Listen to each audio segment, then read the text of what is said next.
Levítico capítulo 23, o versículo 23 ao versículo 25, diz assim a palavra do Senhor. Disse mais o Senhor a Moisés: fala aos filhos de Israel, dizendo: no mês sétimo, primeiro do mês, tereis descanso solene, memorial com sonidos de trombetas, santa convocação, nenhuma obra servil fareis, mas trareis oferta queimada ao Senhor. Amém. Oremos ao Senhor. Santíssimo Deus e bondoso Pai, nesse momento queremos te pedir, Senhor, clareza por meio daquilo que nós devemos fazer, como nós devemos agir. Nos abençoa. Em nome do nosso Senhor Jesus Cristo, que nós te adoramos. Amém. Meus irmãos, nós vivemos em uma cultura ímpia. Nós vivemos em um contexto em que, na sua grande maioria, toda a influência religiosa que nós temos, ela tem influência de dois aspectos: católico romano ou de culturas e religiões de matrizes africanas. E muitas outras religiões são influenciadas por ela. Hoje, muito do que nós devemos praticar e devemos fazer, mesmo em igrejas tidas como cristãs e protestantes, muito tem sido vivido e praticado somente porque nós fazemos assim, porque é nosso costume e sempre foi assim. Nunca paramos para analisar segundo as Escrituras. E mesmo dentro da nossa denominação, nós temos dificuldade em relação a algumas datas. Aprendemos nas últimas semanas um pouco sobre Natal. E vimos como todo o princípio do Natal tem um princípio pagão, de adoração a deuses estranhos. Deuses que seduziram o povo de Israel no Antigo Testamento, que sacrificaram seus próprios filhos, em que referências que são colocadas no Natal hoje são coisas que, antes de Cristo, já era usado para adorar a Deus pagão e seduzir o povo no Antigo Testamento, no Novo Testamento, e continua sendo assim hoje. E surge então perguntas sobre todas essas questões: Natal, Ano Novo, Páscoa. E dentro disso nós devemos fazer uma distinção destas coisas. Primeiro, há algumas festas que pegam aquilo que nós devemos fazer, como Natal e Páscoa. Natal é a celebração do nascimento de Cristo. A Páscoa é uma celebração em que está relacionado a algo que aconteceu no Antigo Testamento e que o Senhor, nosso Deus, nos fala como nós fazemos hoje no culto. O Natal nós comemoramos todo domingo. A Páscoa comemoramos na ceia do Senhor, que deveria ser todo domingo. Todas as vezes que nós reunimos. Mas, pastor, e quanto a comemorar o aniversário? E quanto ao Ano Novo? São coisas diferentes. Não é uma instituição de culto ao Senhor em que eu vou aplicar a mesma coisa de que algo que Deus instituiu para fazermos. Israel como nação, eles tinham aspectos de culto, inclusive um deles era um culto específico para celebrar a salvação, que era o Ano Novo, que significava o Rosh Hashanah, que é justamente cabeça de ano, quando o ano começa. E eles iam justamente, como até o pastor João citou no sermão, que eles celebravam justamente o momento em que Deus tirou eles do Egito e eles chegaram na Terra Prometida. Então eles estavam celebrando um novo começo, que é justamente esse texto de Levítico 23, do 23 ao 25, que nesse momento tinha um descanso solene no Antigo Testamento por conta do aspecto civil deles, em que eles foram colocados como nação, uma nação do povo de Deus. Hoje nós não nos encontramos nessa nação e nem nos encontramos debaixo da lei cerimonial. E o que é que nós entendemos hoje, a partir disso? Que o ano novo, ele é uma prática que ela pode ser vivida, até mesmo você usar para alguma finalidade, uma cultura que não fira os princípios cristãos. Como é que eu posso fazer isso? Como isso pode ser aplicado? Então, basicamente, meus irmãos, o que nós iremos refletir é que devemos abordar aquilo que nós fazemos em qualquer momento, tendo a nossa mente cativa à palavra do Senhor e não nos conformarmos com este mundo, mas transformar pela renovação da nossa mente, para entendermos qual é a vontade do Senhor. Então, quando nós falamos de olhar para o ano novo e uma mudança de ano, porque toda vez quando o ano muda, muitas coisas mudam, querendo ou não. Começa um novo ciclo, uma nova etapa, novos compromissos. E diante disso, nós devemos saber como lidar. E tem momentos e situações que nós temos na nossa vida que nós podemos celebrar ou ação de graças ao Senhor, ou até mesmo de maneira específica na sua vida, você pode separar um dia para agradecer ao Senhor, como nós fazemos muitas vezes no nosso aniversário. Completamos o ano e estamos dando graças ao Senhor. Por quê? Porque o Senhor me preservou mais um ano. O Senhor, então, foi bondoso para comigo porque Ele me preservou mais um ano.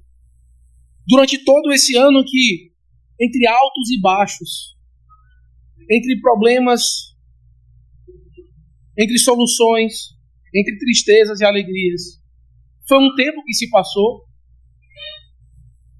e nós devemos saber como agir, então, diante do tempo. E aqui eu quero trazer alguns princípios bíblicos em que pode nos ajudar.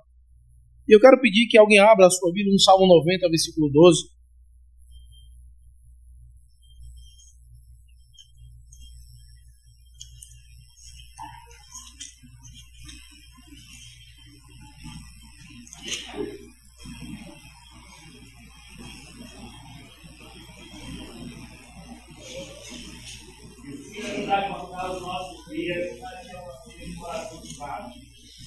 Eclesiastes, capítulo 3.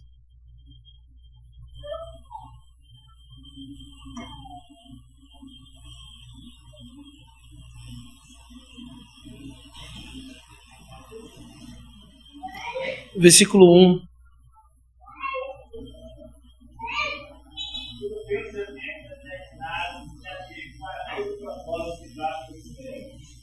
Esses dois versículos nos mostram, primeiro, que ensinar a contar os nossos dias para que tenhamos um coração sábio.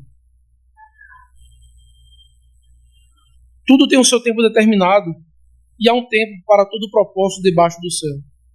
Há uma mudança, uma virada de ano, um recomeço. E nós podemos olhar para esse dia entendendo que Deus é soberano, Ele é criador de todas as coisas e que Ele controla todas as coisas. E olharmos para Deus e clamar diante dEle para que nós possamos reconhecer cada momento da nossa vida, inclusive esse ano que passou e o ano que virá, entendendo que tudo que aconteceu estava debaixo do controle soberano de Deus. Qual o grande problema que nós vemos como o Réveillon ele é aplicado nesse período pelos ímpios? Muitos buscam orientações aonde? No novo ano. Signos, previsões, astrologias. Essas práticas elas não glorificam a Deus e você não tem como saber, por meio das estrelas ou a posição dos astros, o que vai acontecer no próximo ano.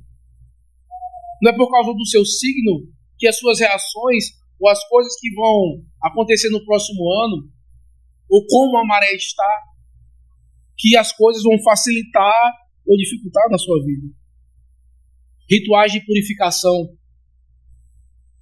Eu tenho que passar a virada do ano na praia para saltar as ondinhas do mar. Eu tenho que ir lá. Próximo ano eu quero paz, vou vestir branco. Quero dinheiro, vou vestir amarelo. Isso são práticas que você não está tendo a perspectiva para o próximo ano de que Deus é soberano. Mas naquilo que você vai fazer, naquele seu ritual de agir ou viver assim, você vai ganhar ou obter aquilo. Isso é um sincretismo religioso. Você mistura a religião e você aplica isso à sua vida, uma busca de sorte, e acaba que nessas práticas, como o mundo faz e pensa porque eles não conhecem a Deus, eles estão buscando a sorte, estão buscando os astros, as criaturas, em vez de buscar sua esperança no mediador, que é Cristo Jesus. E diante disso, devemos reconhecer a soberania de Deus, o alfa, o ômega, o princípio e o fim, no passado, no presente e no futuro. Então, se de alguma forma você vai se reunir com sua família ou fazer algum jantar na sua casa, reconheça que existe um Deus que é criador de todas as coisas e que Ele é o alfa, o ômega, e que tanto o passado, o presente e o futuro, tudo está debaixo do seu controle. Por favor, não vista uma roupa de maneira supersticiosa, nem vá buscar nos astros. E se estiver na praia, não vá pular as ondas, porque nada disso vai mudar. Quem faz isso é quem adora os astros, quem adora Iemanjá. Não são esses que nós adoramos ou confiamos. Nós adoramos o Senhor Deus Todo-Poderoso. Eu quero pedir que você abra a sua Bíblia em 1 Tessalonicenses, capítulo 5.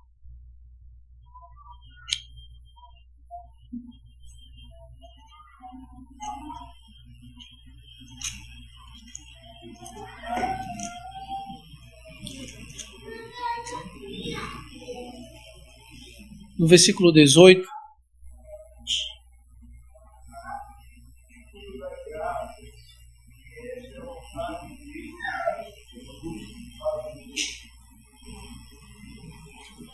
meus irmãos, a gratidão é um mandamento para todas as circunstâncias, em momentos bons e momentos ruins. Nós damos graças ao Senhor em diversas situações.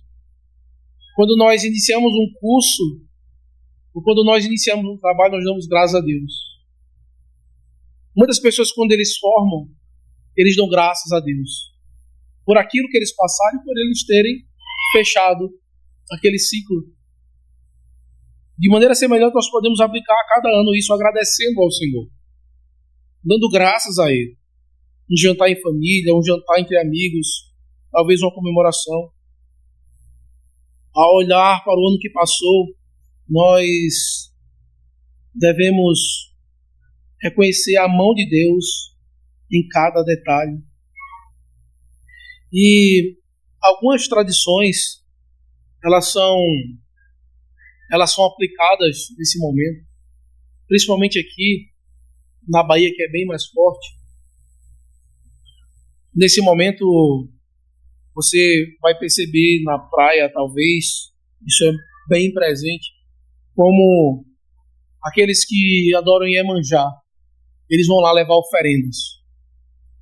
É tanto que você está lá e você vê um monte de coisa voltando. Talvez seja devolvendo, né? Como eles pensam. Mas nós podemos buscar agradar ao Senhor. Nós não podemos buscar estar praticando essas coisas para que nós possamos estar recebendo benefícios. É agradar ao Senhor. E essas práticas são contrárias ao primeiro mandamento.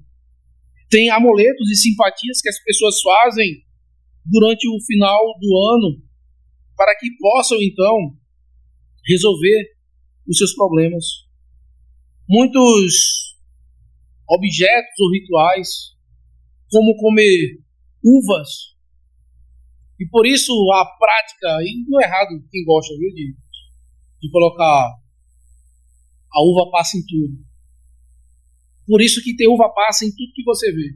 Porque é uma superstição você comer uva nesse período, porque dá sorte. É um amuleto, ou cores específicas, ou coisas, uma forma de atrair sorte, ou colocar suas confianças nessas coisas e em Deus. Você vê que nosso dilema hoje é quem gosta de uva passa e quem não gosta. E muitas vezes as pessoas que comem hoje, elas não sabem nem por que comem. Mas vem de uma tradição de que comer uva, nesse período, você vai atrair sorte, e vai atrair bênção. E o que nós podemos fazer diante disso?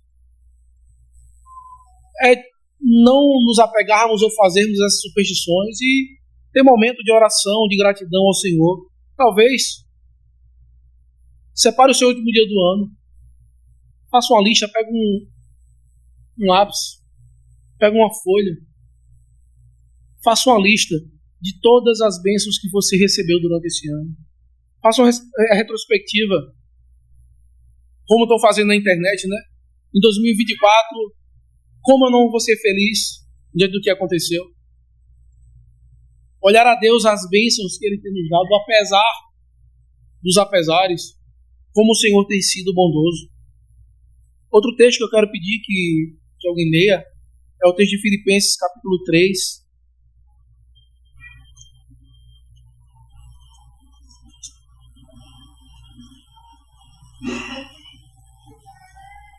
Do versículo 13 ao 14. Se alguém achar e puder ler.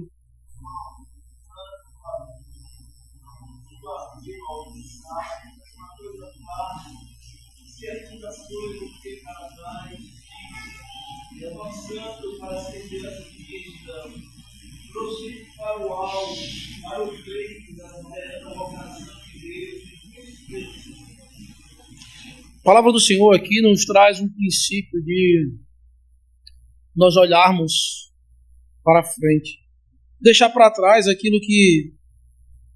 coisas que ficam e avançando para que adiante de mim estão. Então nós vamos começar o próximo ano um novo recomeço, nova etapa em várias coisas. A mudança de diversas formas.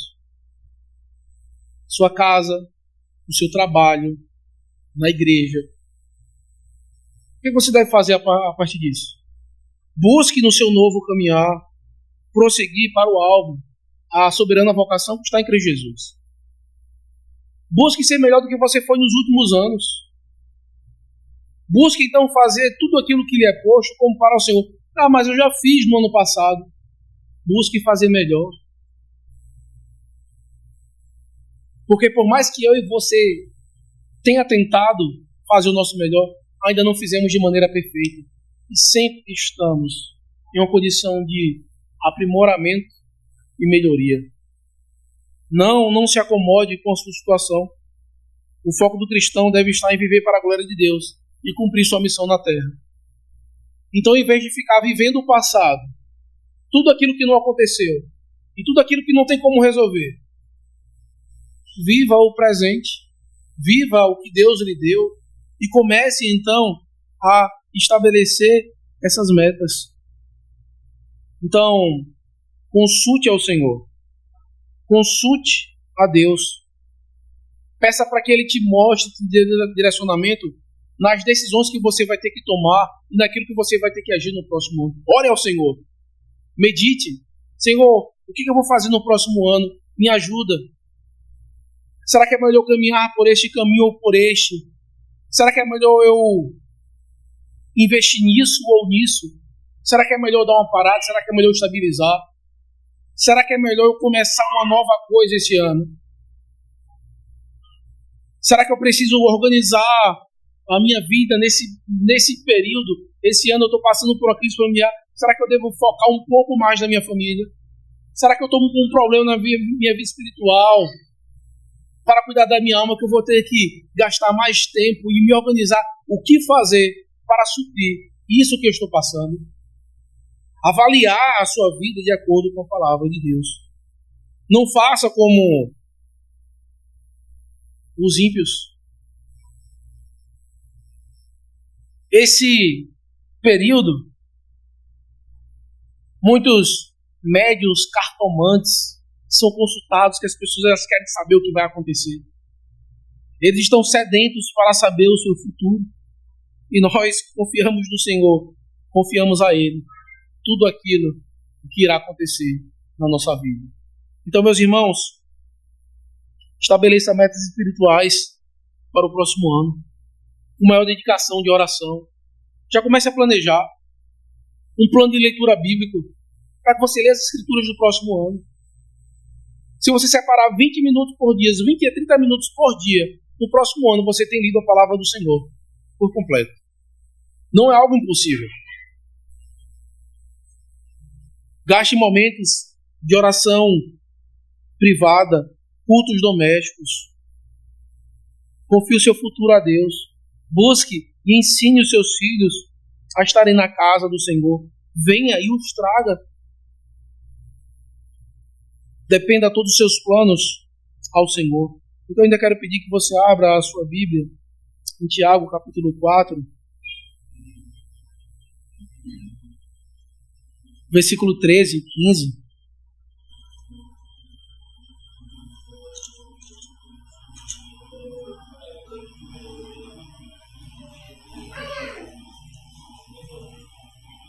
Versículo 13 ao versículo 15.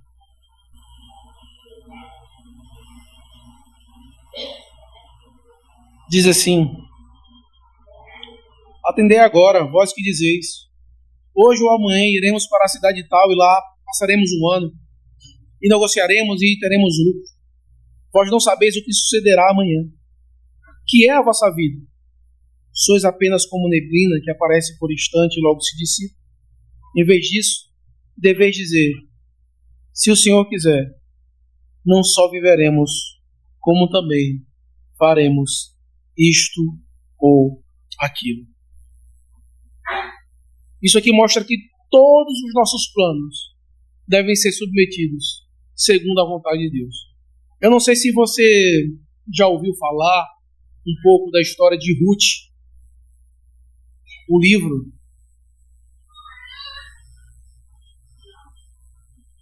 Um certo homem, ele começou a olhar para a situação em que se estava. E as coisas começaram a apertar e vinha fome. E ele saiu da sua terra, saiu de lá, da sua terra, que por ironia o significado é casa do pão. Ele sai da casa do pão atrás de pão. E vai ele e sua mulher, seus 2 filhos. Quando chega lá, os seus filhos casam com 2 mulheres. Os 2 filhos casam com cada um respectivamente com uma mulher. E ele morre.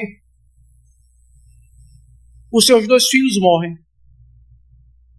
A sua mulher e as suas 2 noras ficaram desamparadas. Elas precisam voltar então para a sua cidade de origem. E elas começam a viver como aqueles pobres que pegavam o que era o resto ali da plantação, que ficava na borda, que é a lei da respigadura. Inclusive o próprio Cristo, como alguém que era pobre, ele foi lá no sábado, colheu essas espigas e comeu. Deus abençoa aquela mulher, resgata. Ela não tem falta de pão na casa do pão, quando ela retorna à casa dela. E o que eu quero trazer, meus irmãos, é que a história de Ruth, nesse aspecto, nos faz perceber que quem dá o pão é o Senhor. Quem dá o alimento é o Senhor. Quem dá o sustento é Deus. Como o próprio texto que fala muito sobre família, né? E vai dizer que se o Senhor não edificar a casa, em vão trabalhos que edificam. Inútil é levantar de madrugada, comer o pão que penosamente granjeastes. Aos seus amados ele dá, enquanto dorme. A ideia não é que você vai dormir e você vai ganhar, certo? A ideia é que, enquanto você descansa no Senhor, quando você confia nele, ele vai te dando o pão de cada dia. Ele vai te dando o sustento. Porque é o Senhor que está edificando a nossa casa. E que isso seja um princípio para nós aplicarmos no próximo ano. O dia do ano novo, sim, pode perguntar.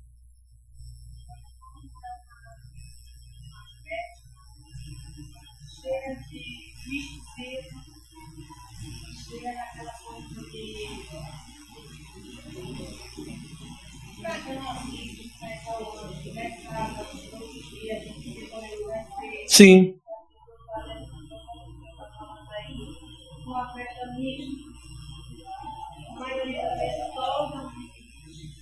Uhum.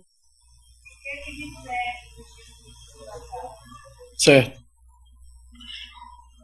A diferença do misticismo do Natal para o misticismo do Ano Novo.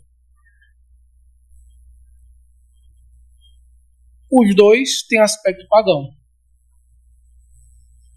Não do Ano Novo em si, e nem do nascimento de Cristo em si. Qual o problema do Natal? É quando eu pego todo esse aspecto místico e quero trazer para a minha vida. E isso está ligado ao nascimento de Cristo. E por que o Natal não pode ser comemorado nesse dia?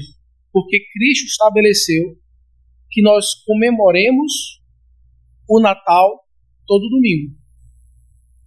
A obra dele é para ser comemorada dominicalmente. O Ano Novo não tem uma ordenança nas Escrituras de que eu comemore algum dia do ano. Então, como eu vou comemorar o Natal? Não é que nós não comemoramos o Natal. Nós comemoramos o Natal. Como? Todo domingo, vindo para a igreja, 52 vezes no ano. Nós comemoramos o nascimento de Cristo, a obra de Cristo. Nós comemoramos a sua crucificação, morte e ressurreição no domingo. Então não é que nós não comemoramos o Natal. Nós não comemoramos o Natal pagão, com árvore de Natal, com troca de presentes, com as estrelas, as luzes, os astros, tudo relacionado ao paganismo. Então, primeiro, Natal devemos comemorar dominicalmente. Então, não comemoramos o Natal pagão. De maneira semelhante se aplica ao Ano Novo. Então, nós vemos que no Antigo Testamento havia-se um princípio do Ano Novo que está ali presente, que era o Rosh Hashanah, e logo depois de alguns dias tem a Yom Kippur, que também é uma festa bem conhecida. A gente pode fazer uma comemoração, uma celebração de ação de graças, como um dia de ação de graças, como um aniversário, como um ano novo? Pode. Como? Sem o misticismo, diferente dos ímpios. Sem pular onda, sem as vestes, sem fazer isso, sem fazer essas coisas.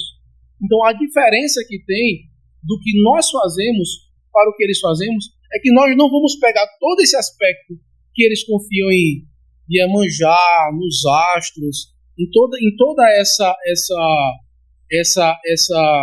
esses atos de superstição e misticismo, nós não vamos abraçar eles. E esse é o princípio daquilo que o Senhor nos dá dentro da liberdade cristã. É fazer o que nós devemos fazer, o que nós podemos fazer, diferente dos ímpios, de uma maneira completamente diferente, sem esses aspectos de misticismo, sem esses aspectos pagãos. Ah, pastor, mas é um momento que a comida, mas no Antigo Testamento, nas festas, tinha muita comida e era uma semana. Era uma semana direto.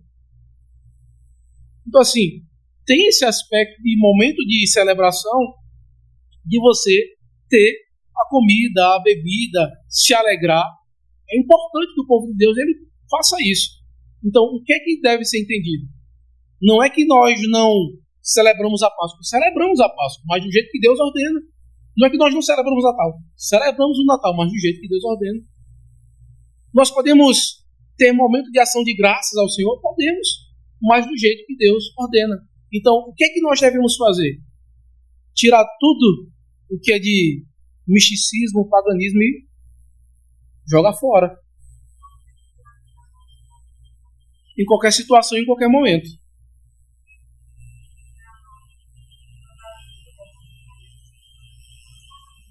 Oi? Isso. Aí esse é assunto para outra aula, mas vamos lá. Que não escandalize o irmão. Assim, o princípio de escândalo é... Sim.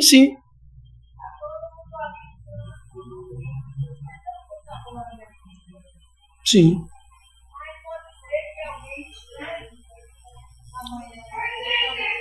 O fato de estar na praia? Não tem nenhum problema. Se você está na praia ou se você está na cachoeira ou se você fica em casa. O problema é o seguinte: se você vai para uma praia, o problema não é você ir numa praia. Por quê? É o período de férias que a gente tem por exemplo, tem gente que vai, por exemplo, tem gente que tem o período de recesso esse tempo. É o período que tem uma folga. É o período que principalmente quem é empresário, tudo para, ele aproveita para tirar. Se é um momento que ele tem para passar uma semana e ele pode ir na praia, às vezes tem uma casa na praia, vai passando na praia. Isso. Até o dia 31 ele pode estar lá. Agora, por favor, não vá pular as ondinhas. Então, o pressuposto que eu vou ter é o seguinte: que o irmão, ele entendeu, e ele assim, por isso que eu estou dizendo, a proibição não é você ir numa praia dia 31. É você, se você estiver numa praia, você não fazer o que os ímpios fazem. Se está todo mundo pular, não é comer também não. Entendeu? A proibição é o quê? Se está lá comendo tudo, e aí tiver um momento de expressão, olha, come uva que dá sorte. Mas não, eu como uva porque eu gosto mesmo. Eu gosto de uva passa com arroz. Respeito quem gosta, tá? Por mim, tanto faz, mas se tiver sem, eu prefiro tirar. Não vamos brigar por isso. Mas o princípio é esse. Você pode estar em uma praia no dia 31, mas você não pode pegar, se vestir todo de branco e dizer: esse ano eu quero paz, eu vou ter paz porque eu me vesti de branco. Vista a roupa de qualquer cor. Isso. Se você não tem costume de vestir branco todo dia, andar de branco, geralmente quem tem costume aqui é médico, açougueiro, padeiro, enfermeiro. Mas se você não tem o hábito de andar de branco todo dia, pai de santo também, né? Mas se você não tem o hábito de andar de branco todo dia, por que você vai andar todo dia, nesse dia você vai andar de branco? Escolhe uma roupa que você, já que a família está se reunindo, um monte de festa, se vista bem, não há nenhum problema nisso. Então, faça aquilo de acordo com a palavra do Senhor. E aí, meu irmão, o que é o princípio de escandalizar? Escandalizar é quando eu estou fazendo algo em si pecaminoso. Então, o escândalo, ele deve partir de um irmão fraco. Quem são os irmãos fracos? São os neófitos. Quem são os neófitos? São as pessoas que estão se achegando na igreja hoje, irão professar a sua fé.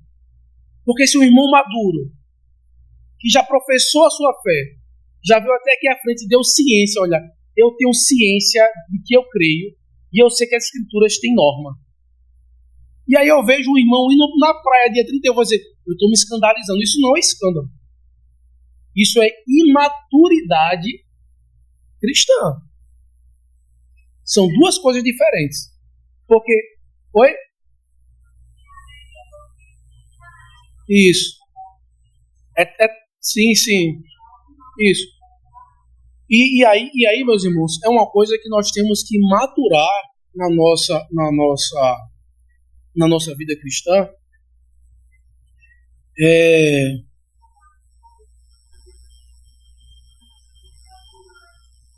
é uma coisa que nós temos que maturar na nossa vida cristã, é aquilo que nós devemos pensar.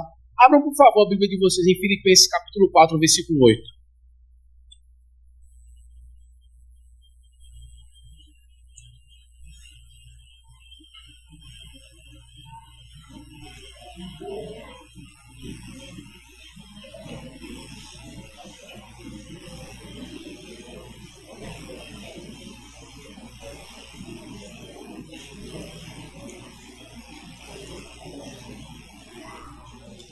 Filipenses, capítulo 4, versículo 8. Alguém pode ler, por favor?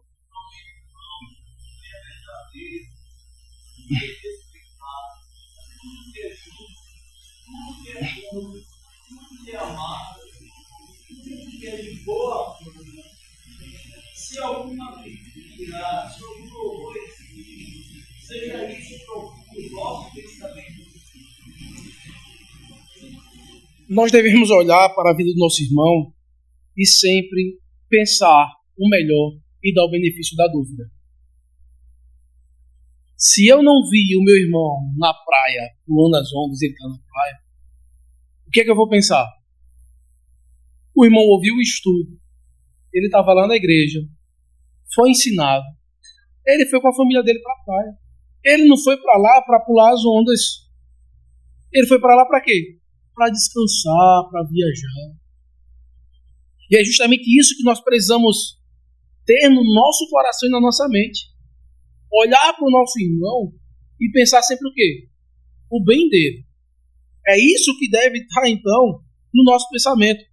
O que é verdadeiro, o que é respeitável, o que é justo, o que é puro, o que é amável. Eu sempre vou pensar o melhor do meu irmão. Inclusive, a desconfiança e o pensar mal está intimamente ligado com a quebra do primeiro mandamento.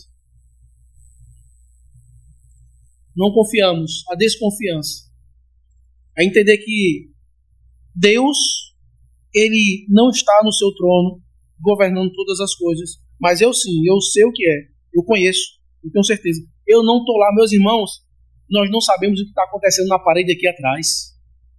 Você sabe o que está acontecendo ali atrás agora? Isso mostra que tanto você como eu somos limitados. Muitas vezes o que está acontecendo aqui, nesse local, nós achamos, mas não é. Às vezes eu me confundo, como no caso do exemplo que o pastor Jantos já deu em 2 estudos, que foi da irmã, que estava acenando e pensou que a irmã estava... Mas na verdade a irmã estava só com coriza. E muitas vezes nós precisamos certificar, apontar para que o nosso pensamento não leve para o que é mal.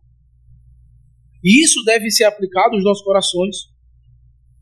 E o escândalo, meus irmãos, o escândalo não é porque eu não entendo isso, os irmãos têm que sujeitar o que eu penso, não. Nós que já professamos a fé, que somos maduros, que já assumimos um compromisso com o Senhor e sabemos o que fazemos, não somos nós que nós devemos escandalizar por nada. Se a Bíblia está dizendo que isso é dessa forma, quem deve muitas vezes se escandalizar e dizer, como é isso? São os que estão chegando na igreja, que estão aprendendo agora, que estão passando por estudo discipulado, catecúmenos, e ainda estão na dúvida se vão professar a fé.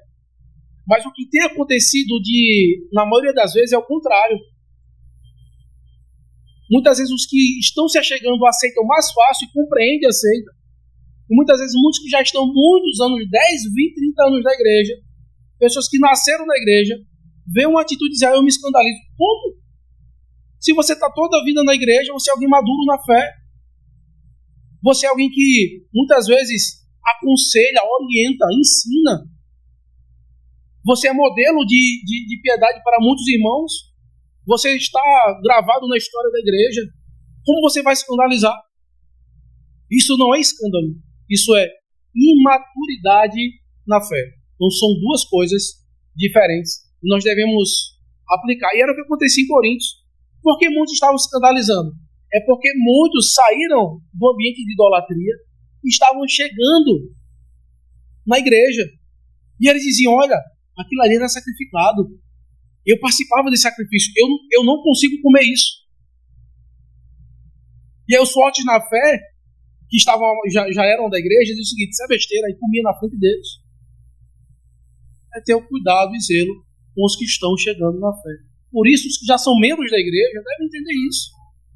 Nós devemos ser padrão e exemplo para os que estão se achegando, para que eles vejam em nós pessoas maduras e que eles possam buscar essa maturidade. E não ficarmos com um coração endurecido de não aceitar a palavra do Senhor em algum aspecto e chamar de escândalo. Não é. É imaturidade e possivelmente insubmissão à palavra de Deus, que são duas coisas diferentes que precisam ser bem pontuadas. Em tese, meus irmãos, o que é que nós devemos entender? Tem uma frase de Abraham Kuyper que ele diz assim: não há uma polegada sequer na face da terra que Deus não diga que é dele. Então nós podemos fazer tudo, mas de uma maneira santa, de uma maneira que não fira os princípios de Deus. Então, tudo aquilo que nós vamos fazer, devemos fazer para Ele, porque tudo é dele. E aí isso deve ficar muito claro.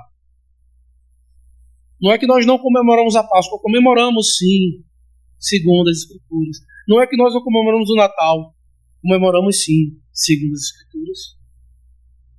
Não é que nós não podemos comemorar o Ano Novo, comemoramos sim, mas de uma forma que não fira nenhum princípio das Escrituras. Podemos comemorar o aniversário? Sim, mas de nenhuma maneira que não fira as Escrituras. Isso, meus irmãos, é em todas as coisas. Naquilo que você pensa, naquilo que você fala, naquilo que você age, como você é na sua casa, no seu trabalho. Qual é a nossa regra de fé e prática? As Escrituras. Tudo aquilo que eu creio e que eu faço deve ser baseado na palavra do Senhor. Amém? Alguém tem alguma pergunta, alguma dúvida? Quem? Pode perguntar.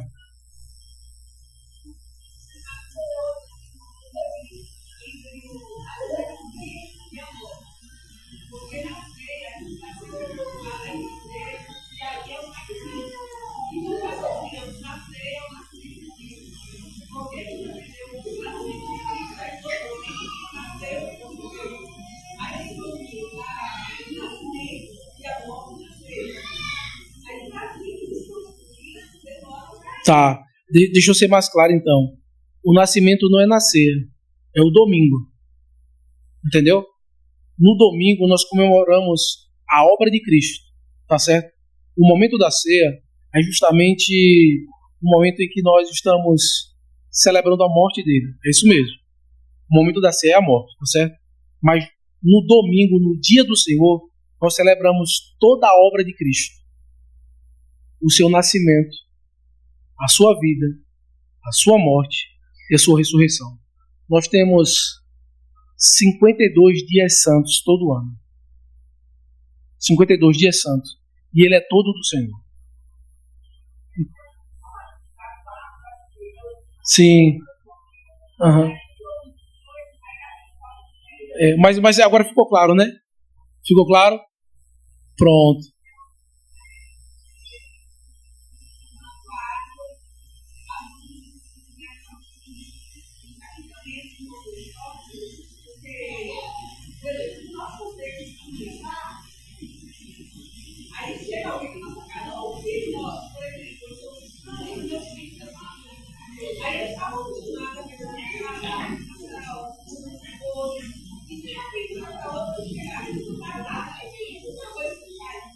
Uhum.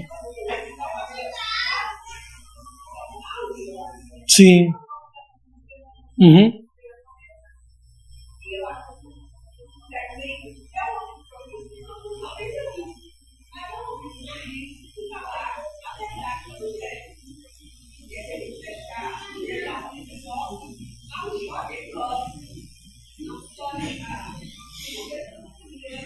Sim. Uhum. Sim.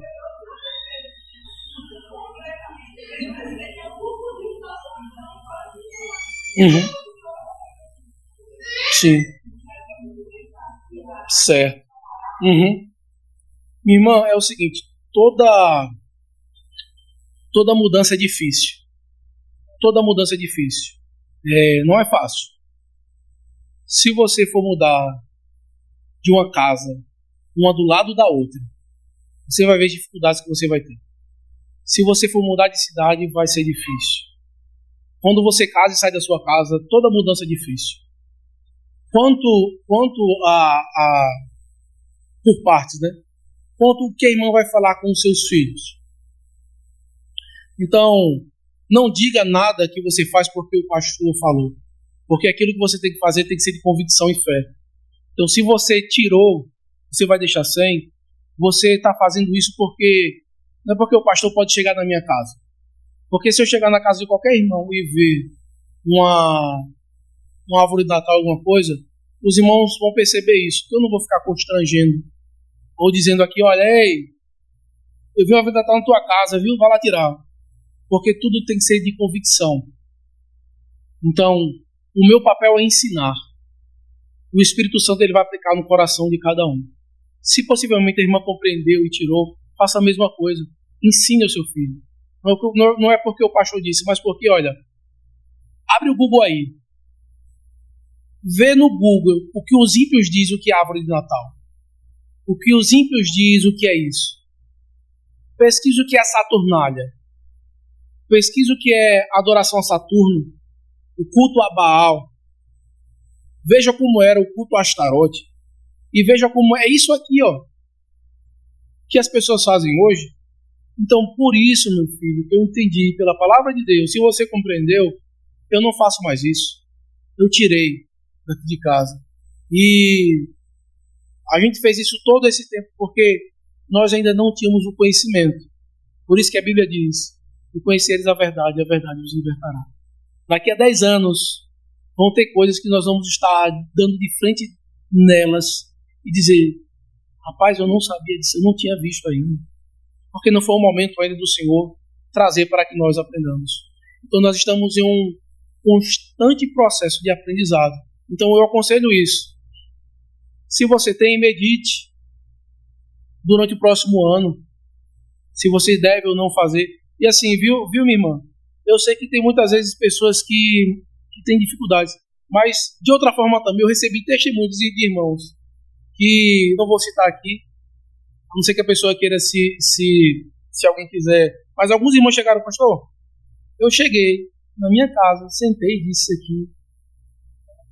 As pessoas, muitas vezes que pessoas da casa que nem eram crentes, chegaram e disseram, mas eu não sabia disso, tudo. E não acendeu nenhum pisca-pisca, não armaram árvore de Natal e compreenderam. Então, assim, são mudanças de que cada pessoa ela vai reagir e é um processo. E Deus ele age com cada pessoa de maneira diferente. O trabalhar de Deus no coração de um é diferente.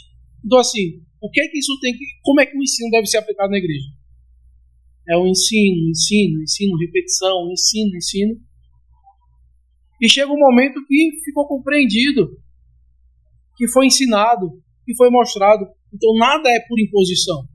Se você faz algo porque o pastor disse ou ensinou ou mandou, então você ainda não entendeu que você deve fazer porque o Espírito Santo tocou no teu coração. Então, de mim como pastor, você não vai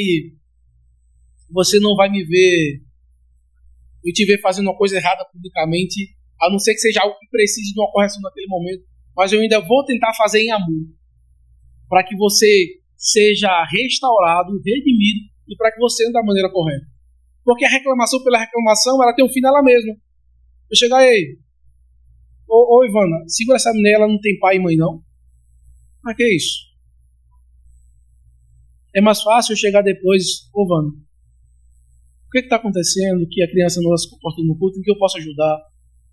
Como é que você tem tratado, como é que tem sido o culto doméstico, você tem tentado fazer? Ela é assim toda hora ou é só no culto? Mas você tem que ver. Porque tem criança que não para quieto em momento nenhum. Tá ligado? E aí os pais vão ter mais dificuldades de educar os filhos. E aí tem que ser no momento certo, da forma correta e na dose certa.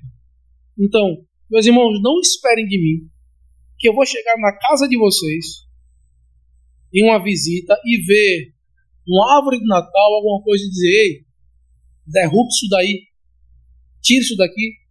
Ó, se você... Esse não é o meu papel. O meu papel é pastorear e ensinar.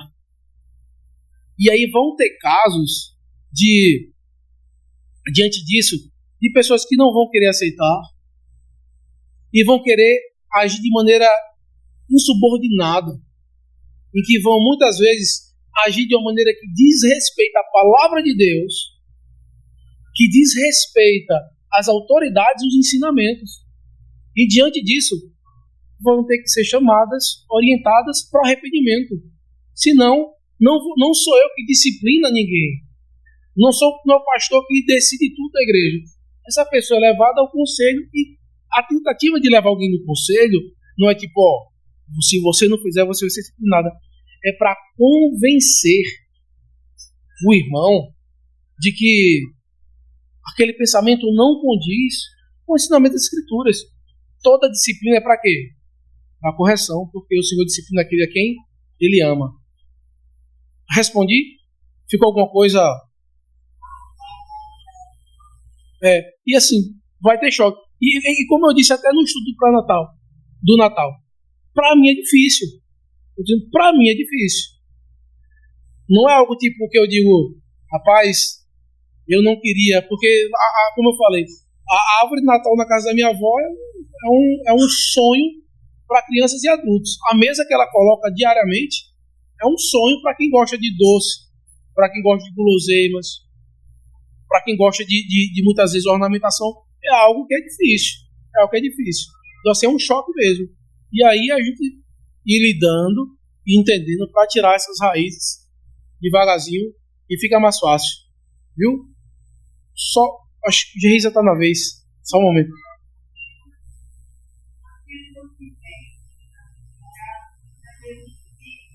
Ele vem dizer onde não tem isso, onde não foram ainda, onde não receberam ainda isso. Na igreja mesmo ali da terra tem uma brigada de Natal. Sim. E outras igrejas tem isso, que aqui é de Natal. Tudo requer ordena. Eu não vou me constranger se alguém na minha casa me deixa. Porque a mudança é difícil, toda mudança é difícil. Agora a gente tem que fazer, tem que pensar. Não pode acontecer. Eu não posso fazer assim, eu vou mudar porque eu pastor. Porque a primeira coisa que a pessoa fala, não vejo com toda a chuva, mas a nossa IPB chega lá, mas aí isso não é do né? Sim, sim. Está muito mais difícil a pessoa viver na situação. E assim, viu, meus irmãos, pra gente é difícil como igreja, mas pior foram para os reformadores. Os reformadores lutaram com tanta coisa. Você vai ver escritos de Calvino. Calvino chegou em Genebra. A primeira vez que ele ensinou, não aceitaram.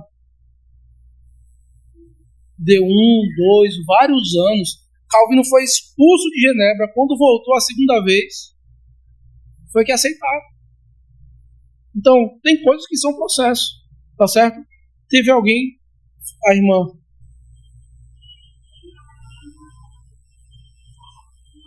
Certo.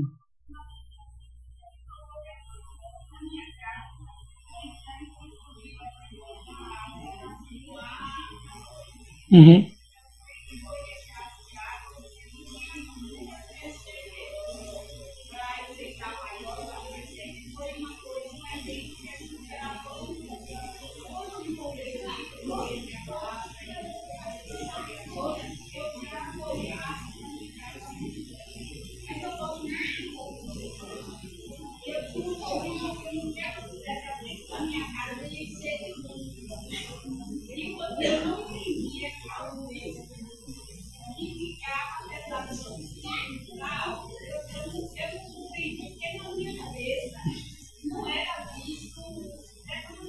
Uhum.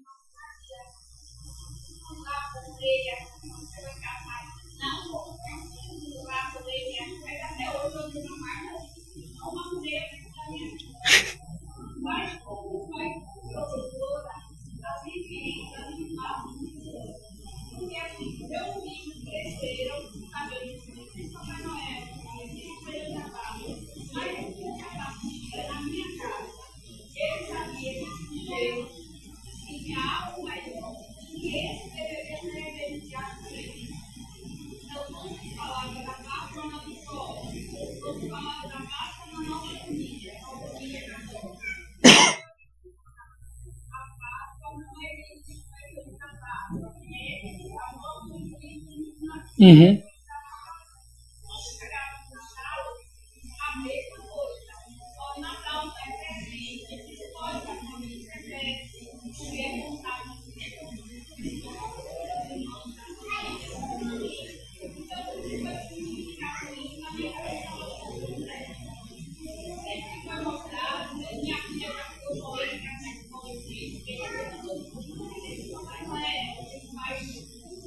Que horror!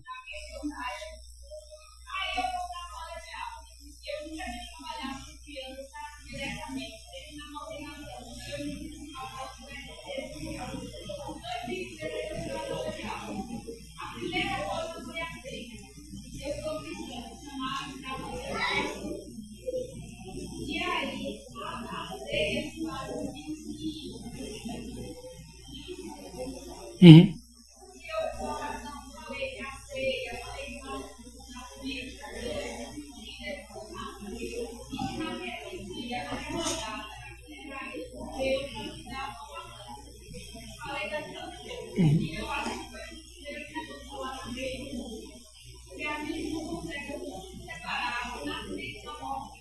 Sim.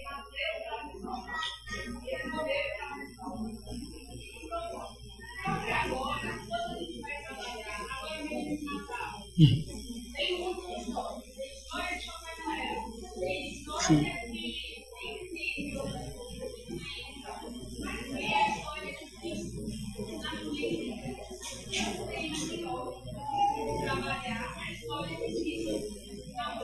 Sim. Uhum. Sim. Minha irmã, deixa eu tentar explicar isso aí. É algo que nós devemos ter e fazer uma distinção importante. Porque, assim, pastor, será que hoje a gente está nesse mês, está todo mundo falando de Natal, todo mundo falando de Cristo? É uma oportunidade excelente para a gente pregar e falar de Cristo, será? Talvez seja o melhor momento para nós mostrarmos que não é assim que se fala do nascimento de Cristo. Porque pessoas que passam o ano todo vivendo como se Cristo não existisse, no dia pós-Natal, elas estão entregues em bebedices, pornografias, músicas pornográficas, e nesse momento elas não estão preocupadas com Cristo. Elas estão fazendo isso somente por quê? Por um momento de cultura. O que nós precisamos, e aí eu falo isso para os meus irmãos, não somente sobre o Natal, mas sobre a tudo, é sermos coerentes com a nossa fé. Eu vou dar um exemplo prático. Nós, como igreja presbiteriana, nós não temos lutado, e eu falo como denominação, não temos lutado como deveria aquilo que nós cremos.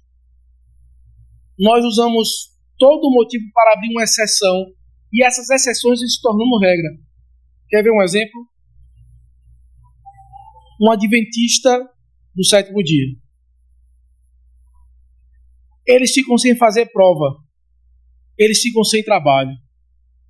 No exército, eles não podem ser escalados nesse dia, por conta da fé deles. Mas nós podemos ser escalados no domingo. Vai outra questão. O Enem era um sábado e um domingo. Agora são 2 domingos. Por quê? Porque os adventistas não podiam participar naquele dia. Eles não podiam participar. E aí começaram a perder, muitos a não irem. E aí foi colocado como pauta para respeitar, já que o Brasil é um país laico, tem que respeitar todas as religiões, mudou de um sábado para o domingo para 2 domingos, para que eles não ficassem sem se reunir em adoração. Você consegue enxergar isso acontecendo no nosso meio? É difícil. Sendo bem sincero, eu não consigo enxergar. Aplicando a tudo, inclusive, é isso. Isso. Aí, pronto. Aí eu vou dizer agora. O que é que eu oriento? É o professor, de maneira individual, falar com o coordenador ou com o diretor. Dizer, olha, eu tenho a minha fé, ela me diz para que eu não use esse momento específico para ensinar a Cristo. Então, eu queria pedir, se você pudesse colocar uma pessoa para dar aula nesse momento, ou juntar a minha turma com outro, ou eu não ensinar sobre isso, por conta da minha fé, eu queria pedir somente que você respeitasse a minha fé. A sua luta não vai ser mudar a estrutura educacional do país, nem da sua escola, nem converter os demais professores naquele momento.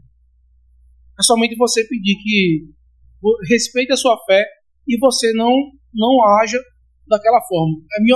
Era o que eu faria. É a orientação que eu dou.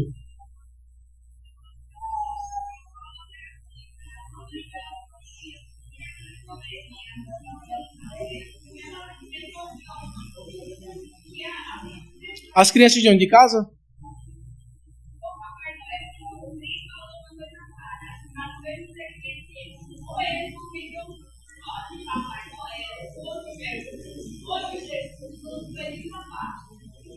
Sim. Sim. Não, mas é isso que eu oriento. Se tiver como você não ensinar, é o melhor. Ou talvez você falar aquilo que você crê. Você diz o seguinte, olha, isso aqui comemora a Páscoa, mas a Páscoa não é assim, se comemora todo domingo. Então pronto, se é assim, entendi.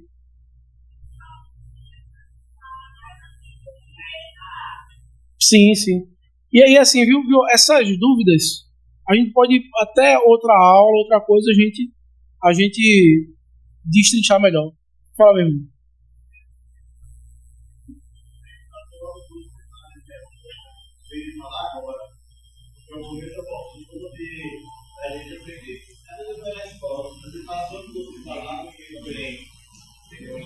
Uhum.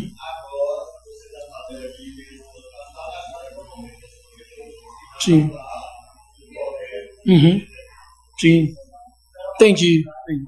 Então, assim, se você for ensinar, porque tem um conteúdo que é programado.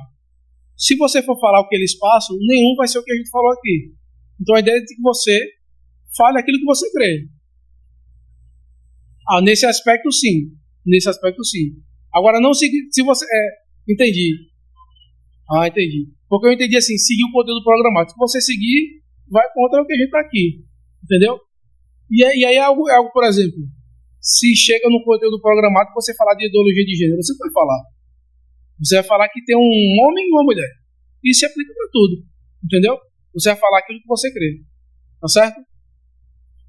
Meus irmãos, nós já adiantamos um pouco o horário. Tá bom? Se ficar alguma dúvida, pode me mandar mensagem, a gente vai tentar responder. Vamos orar ao Senhor. Santíssimo Deus e bondoso Pai, nos abençoa neste momento, nos orienta pela Tua palavra. Nos traz logo mais a noite para Te adorar. Em nome de Cristo que nós choramos. Amém.